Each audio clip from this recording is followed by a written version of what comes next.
ఈ రోజు మేము మీకు సుకన్య సమృద్ధి యోజన గురించి సమాచారాన్ని అందించబోతున్నాము.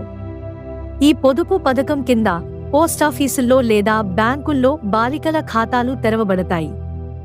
ఈ పథకం ద్వారా బాలికల విద్య మరియు వారి వివాహం వంటి పనులను నిర్వహించడంలో ఆర్థిక సహాయం అందించబడుతుంది. ఈ పథకంలో 8% పైగా వడ్డీ లభిస్తుంది.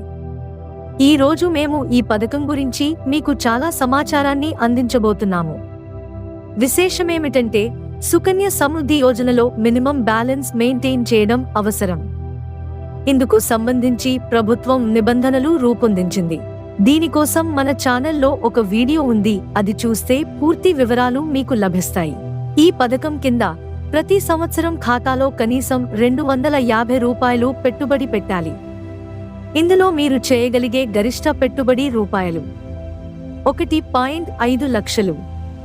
మీరు మార్చి 31 లోపు మీ ఖాతాలో డబ్బు జమ చేయకుంటే ఈ రోజే డిపాజిట్ చేయండి.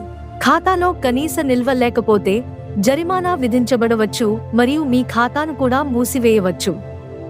దీని తర్వాత జరిమానా చెల్లించిన తర్వాత మాత్రమే మీ ఖాతా తెరవబడుతుంది. ఇటువంటి మరిన్ని ఇన్ఫర్మేటివ్ వీడియోస్ కోసం మన ఛానల్ ని సబ్స్క్రైబ్ చేసుకోండి. అలాగే ఒక గంట కొట్టేస్తే ఏ వీడియో వచ్చినా మీకు నోటిఫికేషన్ వచ్చేస్తుంది. Thanks you for watching.